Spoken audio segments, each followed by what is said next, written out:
نؤمن به ونتوكل عليه. أما بعد فأعوذ بالله من الشيطان الرجيم. بسم الله الرحمن الرحيم.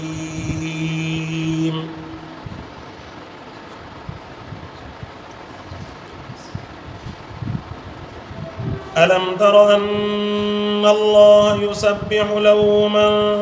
في السماوات والأرض والطير صافات كل قد علم صلاته وتسبيحه والله عليم بما يفعلون. ولله ملك السماوات والأرض وإلى الله المصير. صدق الله العلي العظيم. اللهم صل على سيدنا محمد النبي الأمي وعلى آله وأصحابه وبارك وسلم تسليما كثيرا كثيرا. अल्लाह तबारक व तआला जे कलाम मुक़द्दस मां सूरत नूर जी आयत नंबर 41 खां तिलावत आहे। अल्लाह से गुज़िरियल आयतुनि जे अंदरि काफ़िरनि जो ऐं ईमान वारनि जो ज़िक्र फरमायो। ईमान वारनि जे लाइ अल्लाह से निशानी बयान फरमाई त इहे अहिड़ा आहिनि जो दुनिया जे वहिंवार में मसरूफ़ हुजनि, पर जॾहिं अल्लाह जे ज़िक्र जो वक़्तु अचे त तिजारत हुजे, नौकरी हुजे, दुकानदारी हुजे या रेड़ी हलाइण वारो रेड़ी हलाईंदड़ हुजे, कंहिंखे बि मुसलमान जेकॾहिं आहे त उन मुसलमान खे पंहिंजो अमल ऐं पंहिंजी तिजारत अल्लाह रब्बुल जलाल जे ज़िक्र खां नथी रोके सघे। ऐं जेकॾहिं ईमान वारो आहे ऐं ईमान जे बावजूदि उनखे पंहिंजो अमल ऐं पंहिंजी मसरूफ़ियत, पंहिंजी नौकरी, पंहिंजो रिज़्क़, पंहिंजो रोज़गार अल्लाह जे ज़िक्र खां जेकॾहिं रोके थो त सम्झो त हिन जो ईमान कामिल आहे। अल्लाह तबारक व तआला ईमान वारनि जी ख़सलत इहा बयानु फरमाई त रिजालुन ला तुल्ही, फरमाई इहे अहिड़ा माण्हू आहिनि जिन खे ला तुल्ही माना ग़फ़लत में नथी विझे, तिजारत न वापारु, माना मालूम थियो त असांजो वापारु, असांजी तिजारत, असांजो कमु अल्लाह जे ज़िक्र जे रस्ते में रुकावट नथो बणिजे त पोइ असां पका ईमान वारा आहियूं। पर जेकॾहिं अल्लाह जे ज़िक्र में, रब जी यादि में जेकॾहिं रुकावट बणिजे थो त पोइ असांजे ईमान जे अंदरि कमज़ोरी। ऐं उन जे मुक़ाबले में काफ़िरनि जो मिसाल अल्लाह से इहो ॾियणु फरमायो। फरमाई त जीअं रुञ हूंदी आहे न, रुञ साम्हूं जेकॾहिं चटियल मैदान हुजे ऐं चटियल मैदान में इंसानु परे ते नज़र करे उनखे इहो नज़र अचे थो ॼण त पाणी पाणी आहे, पर वञे उन जॻह ते पहुचे त उनखे लॻे थो पाणी त हिते आहे ई कोन, हीउ त चटियल मैदान आहे, हीउ जेको आहे ख़ाली रस्तो हुयो या ख़ाली फ़र्श हुयो। जीअं तव्हां ॾिसंदा आहियो त बयाबान में या आम तौर ते सारा में अहिड़ियूं शयूं नज़र ईंदियूं आहिनि। फरमाई त काफ़िर जो मिसाल बि उन वांगुरु आहे। काफ़िर इहो सम्झंदो आहे त मां कामयाबु आहियां ऐं मां अल्लाह तबारक व तआला जो फर्मा बरदार आहियां ऐं मुंहिंजा जेके अमल आहिनि इहे मुंहिंजा अमल मुंहिंजी ज़िंदगीअ जे लाइ, आख़िरत जे लाइ वॾा कारगर आहिनि, वॾो सवाब जो कमु आहे। अल्लाह फरमायो त इन्हनि जो मिसाल इन रुञ वांगुरु आहे। उमेद के इन्हनि खे तमामु घणी आहे, पर जॾहिं हक़ीक़त में जॾहिं इन्हनि जे मथां मौत ईंदो, जॾहिं इन्हनि जो मलकुल मौत अची करे साहु कढंदो, साहु कढण खां बाद में जॾहिं इन्हनि खे क़ब्र जे अंदरि दफ़न कबो, उन खां बाद में इन्हनि जी हैसियत बि हली वेंदी ऐं इन्हनि जो नालो बि ख़तमु थी वेंदो ऐं दुनिया जे तख़्ते ते जेको इन्हनि जो माल हूंदो, औलाद हूंदी, सभु पोइ रहिजी वेंदो। अकेले इंसान खे मणनि मिटीअ जे हेठां जेको आहे दफ़न करे गांधी जेके पंहिंजे घरनि जे तरफ़ रवाना थी वञे। उते हिनखे ख़बर पवंदी त मूं जेके अमल कयमि त अमलनि जो त को हुयो ई कोन, उन्हनि जो को बदिलो ई कोन्हे, अजुर ई कोन्हे, अलाह वटि सज़ा ई सज़ा आहे। सो अहिड़ी तरह अल्लाह पाक ॿिन्ही जा मिसाल ॾेई करे हाणे वरी अल्लाह साईं फरमायो, फरमाईंदा अलम तर अन्नल्लाह युसब्बिहु लहू मन फिस समावाति वल अर्द वत्तैरु साफ़ातिन कुल्लुन क़द अलिम सलाता व तस्बीहा वल्लाहु अलीमुम बिमा यफ़अलून। फरमाईंदा काइनात जे तख़्ते ते जेके बि शयूं अव्हां खे नज़र अचंदियूं इहे सिर्फ़ु तव्हां इंसाननि जे तरफ़ नज़र न कयो ही जेके अव्हां जे साम्हूं जानवर नज़र अचनि था सिर्फ़ु इहे जानवर न पर फरमाईंदा धरती जे तख़्ते ते उहा मख़लूक बि रहे थी जेका तव्हां इंसाननि ॾिठी कोन्हे जीअं जिन्नात जी मख़लूक फ़रिश्तनि जी मख़लूक इन खां अलावा 7 ज़मीनूं आहिनि इन्हनि जे अंदरि अलाह पाक मख़लूक खे रहणु फरमायो 7 आसमान आहिनि उन्हनि में बि अलाह तबारक व तआला पंहिंजी कुदरत सां मख़लूक खे रहणु फरमायो ऐं तव्हां हिन वणनि टिणनि ते नज़र कयो जबलनि पहाड़नि ते नज़र कयो फरमाईंदे हिननि दरियाउनि ते नज़र कयो तव्हां काइनात जे तख़्ते ते केतिरियूं अलाह तबारक व तआला जूं नेमतूं आहिनि तव्हां गुलनि ते नज़र कयो बनियुनि ते नज़र कयो तव्हां हिन सलनि जे तरफ़ नज़र कयो फरमाईंदे इहे सभु जो सभु शयूं जेके तव्हां ॻणी बि नथा सघो 18,000 मख़लूक़ात फरमाईंदे सभु जो सभु अल्लाह रब्बुल ज़ुल जलाल जी तस्बीह बयानु कंदियूं आहिनि ये सब जो सब मखलूक़ूं अल्लाह रब्बुल ज़ुल जलाल जी तस्बीह बयान कंदियूं आहिनि सोने हबीब सल्लल्लाहु अलैहि वसल्लम जन जे साम्हूं हिकिड़े साहबी अर्ज़ु कयो साईं सदको वञा साईं इहे जेके पखी पुखण असां ॾिसंदा आहियूं इहे छा चइबो आहे हिननि खे झिरकियूं ॾिसूं था ऐं कांव इहे पखी जेके बि तव्हां नज़र अचनि था इहे दरख़्तनि ते वेठा साईं इहे जेके आहिनि चौबोल वेठा कंदा आहिनि इहे छा चवंदा आहिनि मुंहिंजे सोने हबीब सल्लल्लाहु अलैहि वसल्लम जन फरमायो त इहे बज़ाहिर त सुबुह जे वक़्त में वेही करे चौबोल तव्हांखे उन्हनि जी चहचहाट उन्हनि जूं ॿोलियूं तव्हांखे ॿुधण में ईंदियूं आहिनि हक़ीक़त में इहे इन्हनि जूं ख़ूबसूरत ॿोलियूं इन्हनि जा जेके आवाज़ हूंदा आहिनि इहे सभु आवाज़ मुंहिंजे अल्लाह जी तस्बीह बयानु वेठा कंदा आहिनि फरमाईंदा इन मिन शैइन इल्ला युसब्बिहु बिहम्दिही वलाकिन ला तफ़क़हून तस्बीहहुम फरमाईंदा काइनात जे तख़्ते ते जेके बि शयूं तव्हांखे नज़र अचंदियूं इहे सभु जो सभु शयूं मुंहिंजे अल्लाह पाक जी तस्बीह बयानु कंदियूं आहिनि पर अव्हां खे उन्हनि जी तस्बीह सम्झ में नथी अचे इहे सभु शयूं रब ज़ुल जलाल जी तस्बीह बयानु कंदियूं आहिनि कॾहिं कॾहिं अव्हां ॾिसंदा इहे वाक़िया ॿुधंदा हूंदा बाबा जबल हुयो पहाड़ हुयो या बर्फ़ानी जंहिंखे लैंड स्लाइडिंग चइबो आहे उते बर्फ़ मथां किरी किरी किरी अचानक जेको हुनजे मथां अहिड़ो धमाको थियो जो सॼो बर्फ़ानी तोता जेके आहिनि घरनि जे मथां इलाइक़नि जे मथां रोडनि जे मथां किरी पियो कॾहिं अहिड़ा वाक़िया बि अव्हांखे नज़र ईंदा रोडनि रस्तनि ते जो हलंदा वञो त कॾहिं तव्हांखे हिन सेवण जा जबल हुजनि या कराची खां तव्हां वेंदा तव्हांखे रस्ते में जबल पहाड़ नज़र ईंदा अहिड़ा झुकियल मथां नज़र ईंदा जो महसूसु थींदो त ॼाण इहो पथर मुंहिंजे मथां किरिया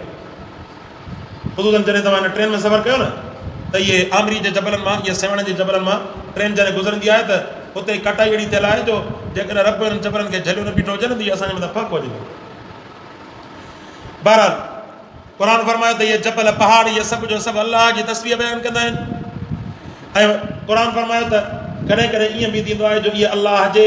ख़ौफ़ जे करे ठकाव ॾेई करे पंहिंजी जाइ ते किरी पवंदा आहिनि कॾहिं कॾहिं जबलनि खे पहाड़नि खे ॾिसो बज़ाहिर जेके आहिनि तव्हांखे उन्हनि जो को सबबु नज़र न अचे पर वॾा वॾा पथर वॾियूं छिपूं अचानक पहिरियों मज़बूत लॻियूं बीठियूं हुयूं अचानक छा थियो जो राति जे वक़्त में या ॾींहं जे वक़्त में अचानक हादसो थियो वॾो जेको जबल जे पहाड़ जो चङो भलो तोतो ऐं टुकड़ो अची करे हेठि अची किरी पियो ऐं हुनजे अंदरि माण्हू वफ़ात करे माण्हू ख़तमु थी वियो माण्हुनि जो त मौत जेको आहे उहो अलाह पाक उन वक़्त में जंहिं वक़्त में असांजो मौत लिखियो आहे उन वक़्त में ईंदो सो बहरहाल फरमाईंदा अलम तर अन अल्लाह युसब्बिहु लहू मन फिस समावाति वल अर्दि फरमाईंदा छा नठो तव्हां तस्बीह बयानु कंदा अल्लाह पाक जी लहू मन फिस समावाति जेको कुझु आहे ज़मीननि में आसमाननि में ज़मीननि में बि जेका शइ आहे उहा बि मुंहिंजे रब जी तस्बीह बयानु करे थी आसमाननि में बि जेका शइ उहा अल्लाह पाक जी तस्बीह बयानु करे थी फरमाईंदा वत्तैरु साफ़ातिन तव्हां हिन पखी ऐं परिंदनि जे तरफ़ नज़र कयो इन्हनि खे हवाउनि जे अंदरि पंहिंजे परनि ते झलण वारी ज़ात कंहिंजी आहे फरमाईंदी इहे पर बज़ारि तव्हांजे साम्हूं पखी हलाइनि था पर इन्हनि खे ख़ला जे अंदरि हवा में उॾण जी सलाहियत ॾियण वारी उन्हनि खे हवा में रोकण झलण वारी ज़ात मुंहिंजे अल्लाह रब्बुल जलाल जी आहे अव्हां ॾिसो त तव्हां गाॾियुनि ते सफ़र कयो था असां दुआ पढ़ंदा आहियूं न गाॾी ते चढ़ी करे अल्हम्दुलिल्लाह सुबहानल्लज़ी सख़रना सभु तारीफ़ूं हुन अल्लाह जूं आहिनि जंहिं अल्लाह पाक हिन सवारी खे असांजे लाइ मुसख़र ऐं ताबेदार बणाइणु फरमायो वरना काइनात जे तख़्ते ते केतिरो बि इंसानु ज़ोर आणे न कंहिं बि शइ खे पंहिंजे ताबे में ऐं पंहिंजे कंट्रोल में नथो करे सघे जेसिताईं मुंहिंजे अल्लाह जो हुकुम न हुजे फरमाईंदा मन फिस समावाति वल अर्द वत्तैरु साफ़ातिन फरमाई पखियुनि खे हवा में झलण वारी ज़ात अल्लाह जी ऐं हिन खां अलावा तव्हां ज़मीन जे तख़्ते ते चुरंदड़ फिरंदड़ इन्हनि जानवरनि जे तरफ़ नज़र कयो हिन तफ़सीर लिखियो त जॾहिं तव्हां इहो चीतो हूंदो आहे न चीतो इहो शींहं जो क़िस्म आहे चीतो इनखे जेकॾहिं नांग डंग हणी हुजे या को ज़हर खाई हुजे त इनखे अलाह पाक एतिरो अकुल ॾिनो आहे जो ॻोल्हे ॻोल्हे करे वञी इंसान जो इहो पसुर त माना इहो इंसान जो छेणो वञी करे खाईंदो आहे त हुन खां ज़हर ख़तमु थी वेंदो इंसान एॾो रखियल आहे सम्झो था न इंसान जो पैखानो इंसान जो पैखानो वञी करे ॻोल्हे करे खाईंदो आहे त हुनजे पेट मां ज़हर जो असरु ख़तमु थी वेंदो कुदरती तौर ते अलाह पाक हुनखे हिकिड़ी सम्झ था फरमाई अकुल था फरमायो ऐं इहो जेको काठ कुठो आहे काठ कुठो एॾी ज़हीन अलाह पाक जी मख़लूक अलाह सां एॾो हुनखे सम्झ ॾिनी आहे जो कीअं वण जे अंदरि टुक टुक करे सॼो पंहिंजो घरो थो ठाहे करे हुनजे अंदरि वञी वेही रहे ऐं हुनजे लाइ लिखियऊं त इहो काठ कुठो पंहिंजे घर जी एतिरी सफ़ाई रखंदो आहे जो उन घरौंदे खे साफ़ु रखण जे लाइ जॾहिं बच्चा ॼणींदो आहे त बच्चा ॼणण खां बाद में बचनि जेकॾहिं अंदरि विठ कई न त कावड़ में बचनि खे चोंब सां खणी ॿाहिरि उछाइजे त हिते विठ न कयो वरी जॾहिं उन्हनि खे थोरा वॾा थींदा त उन्हनि खे सेखारींदो आहे हिदायत ॾींदो आहे त तव्हां जेके विठ करणी हुजेव त हिन आख़िरे जे वञी किनारे ते वञो ॿाहिरि पुछ करे होॾे विठ करे वरी पोइ अंदरि मोटी एतिरो अलाह सां हुनखे अकुल ॾिनो आहे ऐं न माखी जे मखे जे तरफ़ नज़र कयो एतिरो अलाह पाक हुनखे अकुल ॾिनो आहे किथां मेण जमा थी करे कीअं वरी सोरा घटाए थी चङो भलो इंजीनियर बग़ैर औज़ारनि जी अहिड़ी शइ ठाहिण ते ताक़त ई कोन थो रहे ऐं मकड़ी जे तरफ़ नज़र कयो कीअं पंहिंजे शिकार खे फासाइण जे लाइ नाज़ुक ऐं कमज़ोर अनकबूत जेका अरबी में चइबो आहे सो उनखे जेको आहे ॼार हणी करे कीअं पंहिंजे मच्छरनि खे या मक्खियुनि खे फासाइण जे लाइ उहा ॼार विझाईंदी आहे अलाह तबारक व तआला अहिड़ी इंजीनियरिंग जी उनखे सलाहियत ॾिनी आहे जो चङो भलो इंजीनियर बग़ैर औज़ारनि जे अहिड़ी तरतीब सां अहिड़ियूं तानियूं कॾहिं बि नथो वठे सघे अलाह पाक हिकिड़े माकोड़े खे अहिड़ी ताक़त ऐं सलाहियत ॾियणु फरमाईंदी इहो कुदरत जो शाहकार आहे इन्हनि सभिनीनि खे इन्हनि शयुनि जे ठाहिण जी सलाहियत ऐं हिन जो अकुल ॾियण वारी राति मुंहिंजे अलाह जी माखी जे मखे इहे जेके पंहिंजो छतो ठाहींदी सभु घरौंदा हिकु जहिड़ा उन्हनि जे अंदरि अंडा बि लाहींदी ऐं उन्हनि जे अंदरि बचा बि पालींदी वरी असां वञी करे गुलनि जो रस चूसे करे उन्हनि जे मथां हिकिड़ी मलका हूंदी आहे जेका हुनखे चेक कंदी त काथो ग़लति कंहिं धप वारी शइ मां त न कई आई आहे उनखे चेक कंदी जेकॾहिं उहा कंहिं ग़लाज़त वारी शइ ते वेठी अलाह इंसान जे लाइ ख़ुराक जी अहिड़ी हिफ़ाज़त करणु फरमाई चवनि था त पोइ उन्हनि वटि जज हूंदो आहे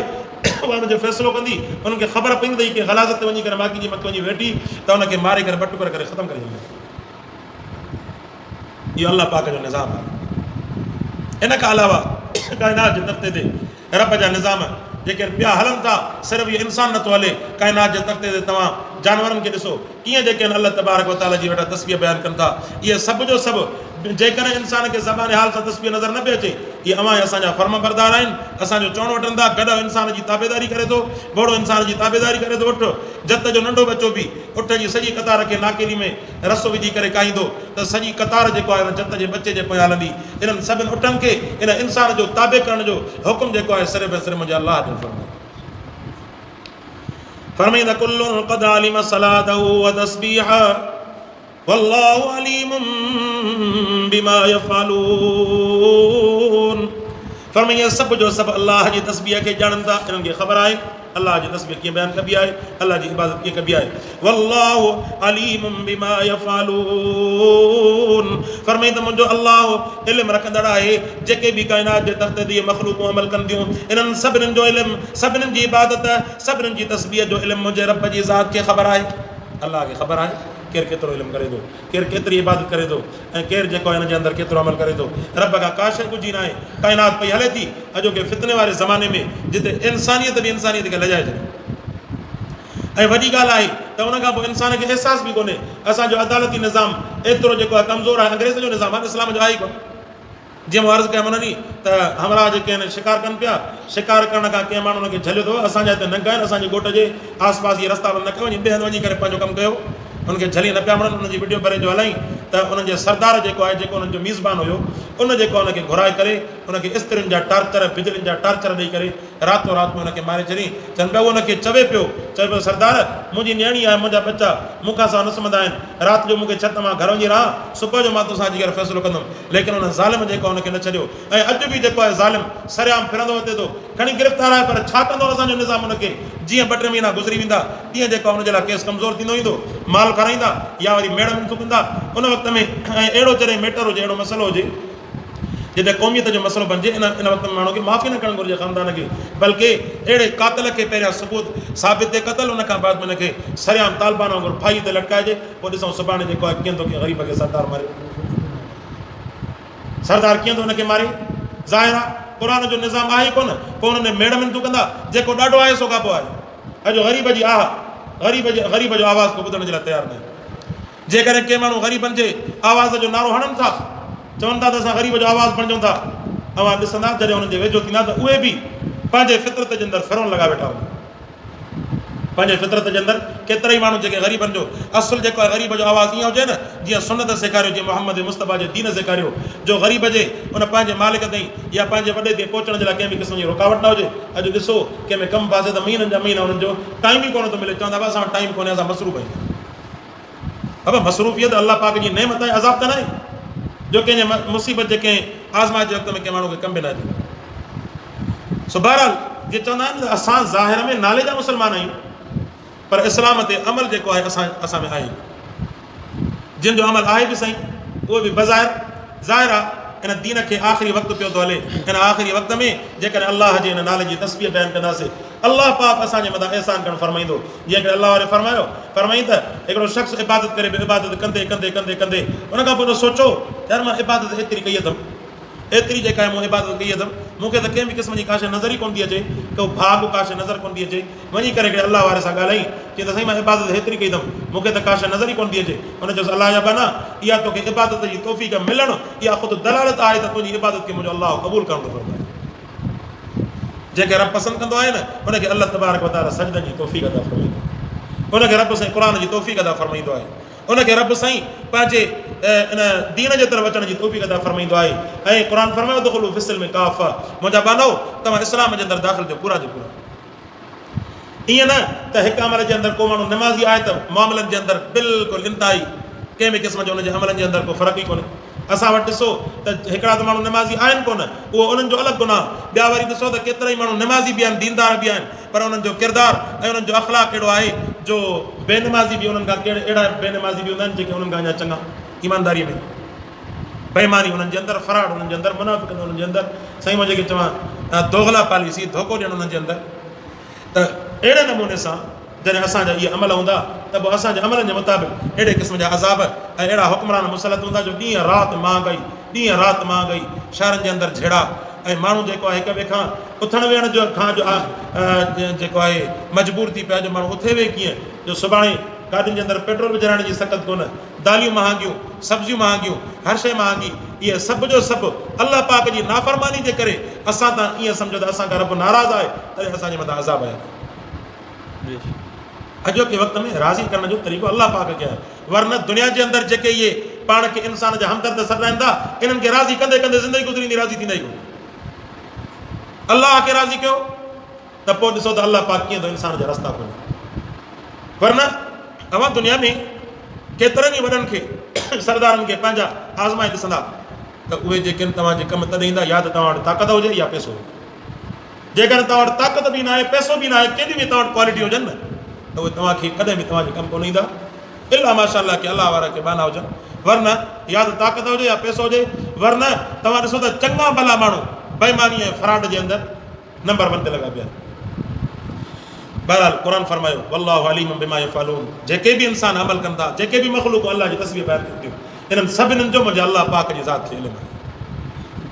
अलाह पाक खे इन्हनि शयुनि जो इल्मु आहे। फरमाईंदा वलिल्लाहि मुल्कुस समावाति वल अर्द, फरमाईंदा अलाह जे लाइ आहे ज़मीन ऐं आसमान, ज़मीन ऐं आसमान जी बादशाही सिर्फ़ु ऐं सिर्फ़ु मुंहिंजे अलाह जे लाइ, इन ज़मीन में बि बादशाही मुंहिंजे अलाह जे लाइ। तंहिंजे करे दोस्ती रखो न अलाह जी ज़ात सां, काइनात जा इंसान कुझु बि नथा करे सघनि। जेकॾहिं अलाह चाहे, अलाह हर शइ ते, हर शइ खे करण ते क़ादिर आहे। रिज़्क़ में कुशादगी ॾे, मसइला असांजा हल करे, मामला असांजा हल करे, घर जे अंदरि बरकतूं ॾे, रहमतूं ॾे। फरमाईंदा सभिनीनि शयुनि जो मालिक, सभिनीनि शयुनि जो बादशाह अलाह जी ज़ात आहे, अलाह पाक जी ज़ात आहे। ज़मीन आसमान जो मालिक अलाह आहे, त हुनजे हथ में हर शइ आहे। फरमाईंदा वलिल्लाहि मुल्कुस समावाति वल अर्दि व इलल्लाहिल मसीर। यादि रखो इंसानो, अवां सभिनीनि खे मोटणो आहे मुंहिंजे अलाह जी ज़ात जे तरफ़। अॼु इंसान खे इहा शइ यादि ई न आहे त असांखे बि आख़िरत जे तरफ़ हिसाबु किताबु ॾियणो आहे। इंसान सिर्फ़ु पंहिंजे मफ़ाद जो बानो बणिजी चुको आहे। जेकॾहिं का शइ मुंहिंजे कमु अचे थी, को माण्हू मुंहिंजे कमु अचे थो, त पोइ मां बि हुनजे कमु ईंदुसि। जेकॾहिं को माण्हू मुंहिंजे कमु नथो अचे, त मां बि हुन सां इंसानियत जहिड़ो सलूक करण जे लाइ इंसान तयारु कयां। क़ुर फरमायो असुल में यादि कयो हिन शइ खे। फरमाई त ज़मीन ऐं आसमान जी बादशाह अलाह जे लाइ हाणे कानून तव्हां इहो ठाहे छॾियो, कंहिंसां धोखो न कयो, कंहिंसां ठगी न कयो, इबादत बि कयो, मामलात जे अंदरि बि इंसानियत सां अहिड़ो सुहिणो सलूक कयो जो हुन में कंहिं बि क़िस्म जे नतीजे जी ज़रूरत न हुजे ऐं कंहिं बि क़िस्म जी माल जी पैसे जी लालच न हुजे, बल्कि अलाह जी रज़ा जे ख़ातिर इंसान सां कमु कयो ताकी अलाह राज़ी थिए। छो त मोटणो आहे अलाह जे तरफ़, नतीजो असांखे अलाह ॾियणु फरमाईंदो। बानो केरु थींदो आहे नतीजो ॾियण वारो, बानो केरु थींदो आहे मुंहिंजे अमल जो अजर ॾियण वारो। इन अजरिया इल्ला अला रब्बिल आलमीन, असांजे अजर ऐं मज़दूरी जेका आहे सिर्फ़ु ऐं सिर्फ़ु रब्बिल आलमीन जे मथां आहे। अल्लाह पाक खां दुआ आहे अल्लाह से असांखे क़ुरान सम्झण अमल करण जी तौफ़ीक़ अता फ़रमाए। व आख़िर दावाना अनिल हम्दुलिल्लाहि।